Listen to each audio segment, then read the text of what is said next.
pastora, contemplando la montaña que decora mi ciudad. Bueno, continuamos con Ilan y esta canción Cerro Ávila, imagínense, es la canción emblemática de Ilan. Yo creo que esa es tu carta de presentación entre muchas otras, pero esa está entre las primerísimas, si no la principal. Es la principal. Es la principal, ¿verdad? Sí, el efecto de esa canción, una vez que se termina el show y aparece el Ávila, genera un impacto tal que, y además que genera un impacto muy amoroso a partir del Ávila como centro de unión, la música y el Ávila. De hecho, me recuerdo mi querido amigo Carlos Montenegro, que era del grupo Los Clanners, cuando escuchó eso primera vez, ya lo he dicho muchas veces, espero que no se ofenda conmigo, él decía, eso de Petar a la Pastora no vende ni un solo disco, ¿eh? Ah, no, imagínate todo lo que ha vendido, ¿ah? No es tanto no es lo que haya vendido, sino todo lo que significa. Claro, más allá entre de la Petar y venta. la Pastora, todo lo que hay. Todo lo que significa el Ávila. Sobre todo quienes hemos subido, aunque sea al cortafuego. Yo he llegado al Jumbo, pero hace muchos años que no lo hago. Pero quienes hemos subido siquiera al cortafuego, hay que ver lo que es la plenitud que se siente, ¿no? Que se siente al llegar, al ver la ciudad desde allí. Es otra perspectiva. Eso no tiene nombre, ¿no? Así es. Eso no tiene nombre. Y sobre todo, por ejemplo, el caminar por el cortafuego, ver todo ese cinturón, pues. Y pegarte así a la roca para que te caiga la quebrada de Chacaíto, ¿sabes? Sí, tan frita, tan sabrosa, ¿no? Así es. ¿Qué te llevó a escribir esa canción, Ida? Precisamente de Petar a la Pastora, y cuando vi el Ávila por el lado derecho, es más, y esa es otra primicia, y es que no se iba a llamar Cerro Ávila, sino Monte Ávila. Monte Ávila. Sí, porque es que yo vi Monte Ávila Editores, entonces yo dije, bueno, ¿por qué no le pongo Monte? Y porque el Ávila no es un monte, sino es un cerro. Es un cerro, claro. Yo necesitaba ese comentario. Ese comentario, pero fíjate, también con respecto a esa canción, hay otras tantas cosas que se generan desde allí. La caraqueñidad, si cabe el término en esta conversación, o sea, lo que nos une como Caracas, lo que abraza a todos los municipios, porque aquí estamos que si Chacao, que si... No, el Cerro Ávila es la gran abrazadera que identifica nuestra zona donde vivimos, ¿no?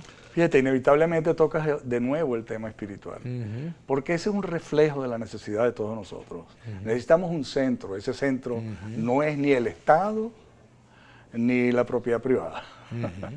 El centro es la suprema verdad absoluta que existe más allá y está en todas partes a la vez y dentro de cada quien.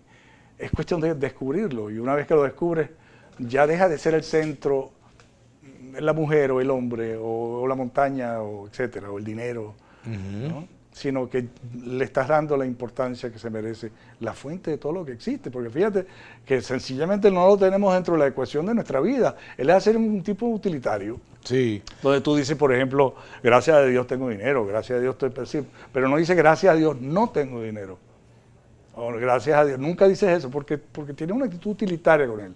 Él es el que suple y tú disfrutas. Es el, como llaman, el hombre que suministra sí, exacto, el que suple. El que suple, sí. Entonces, él es el dador, por eso le llaman Dios. El dador. Él es el que da. Entonces, esa es mi relación con él, y de repente le digo gracias, y hago una que otra penitencia, una austeridad, un ayuno, una cosa. El proveedor. Correcto, pero siempre... pero también esa canción revela tu relación con la naturaleza. A ver. Porque, por supuesto, al cantarle al Cerro Ávila, estás cantando toda la diversidad que hay allí. Le estás cantando a las aguas, le estás cantando a lo verde, a los animales que conviven en el Ávila. Lo que pasa es que yo era un enamorado, y sigo siendo un enamorado del Ávila. Yo crecí en San Bernardino, y había una puerta cerquita de la casa donde yo sencillamente subía con muchos de mis amigos al Ávila, y ese era mi solar. Si se llamara Guararrepano, quizás el ritmo hubiera tenido que ser otro. Mucho más... de tambor, de cosas. De tambor, mucho más apelando hacia el pasado. ¿Te gusta que se use ese nombre? Sí, a mí me encanta. Me parece, además, si así lo llamaban los aborígenes, ¿por qué no, verdad? Pero además las dos formas está bien. Está bien, a mí lo que pasa es que tiene una connotación política, y ahí a lo mejor nos vamos a meter ya en el tema. El cambiar los nombres de las cosas. Por ejemplo, si tú le dices Guararepano, ese es chavista. Y si desde el chavismo ven, no, el Cerro Ávila, Ese cuálido, ¿por qué lo llama así? Si eso Sí, es el esa cuadrero es de mi arepano. tribu, o sea, hay dos tribus, la tribu que dice que sí y otro dice que no, y entonces hay que ¿Cómo pelear te por ubicas ello. tú en medio de esas dos tribus? No, yo no juego el juego político. Sencillamente no es mi tendencia. Primero, no tengo la capacidad para. Además, tengo otro entendimiento. Por más que se quiera, el esfuerzo por la igualdad, por la libertad, por la solidaridad, sin tomar en cuenta la verdadera esencia de cada ser humano, es una pérdida de tiempo. No importa que dure 50, 60 años, 70 años, se va a caer, porque todo se transforma. Todo cambia. Todo cambia, no vas a tener nada estable en un lugar que no está diseñado para la estabilidad. Ahora, la espiritualidad también cambia, ¿verdad? En esencia no. En esencia no, la forma puede cambiar y es natural que cambie, porque hay veces que los procesos religiosos pasan por etapas también, pero una vez accesado el término religioso, es igual siempre. Tú naciste en Israel, viviste mucho tiempo en Venezuela, por supuesto, y tienes una relación muy estrecha con la India. Sí. ¿Qué debemos aprender los venezolanos de la India, de Israel, y qué pueden aprender ellos de nosotros? Me estás hablando entre Israel y la India. Me refiero, ¿qué debemos aprender de Israel y de la India? ¿Y qué pueden aprender ellos de nosotros? Lo que pasa es que hay circunstancias que definen al pueblo de Israel, el país de Israel, de una manera muy particular. Y primero que todo, que tiene enemigos por todos lados y lo único que le queda es el Mediterráneo. O se organizan o serán eliminados. Eso por un lado.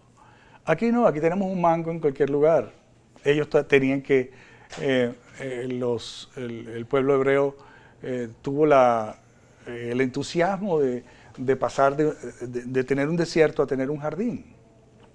Trabajaron duro, pensaron en las nuevas generaciones, no estaban enfermos con la avaricia y la codicia, cosa que ahora sí hay ese problema, ¿no?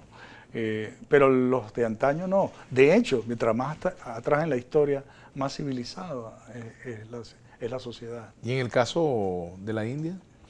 En el caso de la India, es un caso muy complejo porque es una cultura tan antigua y después fue penetrada por los musulmanes, para después los ingleses empezaron a tener una actitud peyorativa con los hindúes que están adorando seres X y entonces son como poco inteligentes.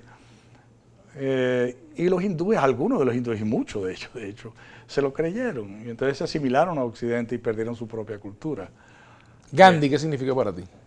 Mi maestro decía que Gandhi era un sabio entre los políticos y un político entre los sabios. Gandhi representaba una santidad política, cosa que es muy difícil conseguir hoy en día, porque en general la clase marcial, la clase política, tiene mucha ambición. Él no tenía esa ambición porque tenía cultura espiritual, entonces era un santo entre los políticos. Sin embargo, no tenía la estatura de las grandes, verdaderamente grandes almas. Por eso se decía que era un político entre los sabios. Pero tuvo la grandeza de conducir a su pueblo, ¿no?, hacia la independencia. Pero ¿dónde está la independencia? Fíjate que sigue siendo la misma miseria, solamente que disfrazada de otra manera, siendo una potencia enorme. Todavía la India es... ¿Pero eso es culpa de Gandhi o del sistema que se generó? Es producto es más profundo que eso. Todo lo creado tiene que pasar por la infancia, la juventud y la vejez para luego morir. La creación misma nace en algún momento y se llama Satya Yuga, después Treta Yuga, Dwapara Yuga. Cada yuga es una edad particular. El planeta entero está viviendo la vejez, si se quiere. ¿Y en qué edad estás tú? Yo estoy en esa también. Yo estoy en eso también. Yo sé que estoy en la última etapa y por eso es importante. ¿Quién te dijo eso? Bueno, nunca sabe cuál es la última etapa. No, quiero decir, claro, porque puedes morir a los 10 años también, pero lo que quiero decir es Pero que... además, si te esperan otras reencarnaciones, a lo mejor no estás en la última etapa. Bueno, en esta vida, ¿no? Eso es como por ejemplo, se te echa a perder el carro, si vas para Maracaibo y se te echa a perder el carro en Maracay, bueno, tú sales del carro y vas y buscas otro para que llegue hasta Barquisimeto y sigues hasta Maracaibo. O sea, el cuerpo es el carro. Esa es la primera instrucción de la vida espiritual. La primera instrucción es que tú eres la entidad viviente que vive dentro del cuerpo. En una entrevista que me hizo Jaime Bailey en Miami, me dice, Entonces dentro de mí, así que habla él, ¿no? Dentro de mí hay un alma, tú sabes, como si fuera un hígado, algo ajeno a él dentro de mí. ¿Quién es mí? ¿Quién soy yo? Esto. Y que dentro de mí hay un alma. Le digo, es al revés. Esa es la primera enseñanza y la más importante, porque a partir de ahí tus horizontes se expanden. ¿Cómo mantienes tú ese carro? Bueno, primero que todo, trato de... Ajá, por ejemplo, vamos a hablar de la alimentación. Sí, yo soy Vegetariano. sí, soy vegetariano. Y ese es un tema importantísimo de tratar. Sí, es interesante, por supuesto. Porque fíjate, originalmente en la sociedad agraria, la vaca y el toro representaban la economía de la agraria. La vaca daba leche, queso, mantequilla, yogur, kumis, allá en Colombia. Y el toro ara la tierra. Entonces, ¿cómo se te ocurre picarle la cabeza en el nombre del arte culinario y comerte las entrañas? Vamos a hablar de eso al regreso. Hemos hablado de toro y de todo. Vamos a hacer una pausa, ya venimos con Ilan. Hemos hablado de toro. Sí, señor. Ten. Ten, ten, tan, ten, que tan, ten.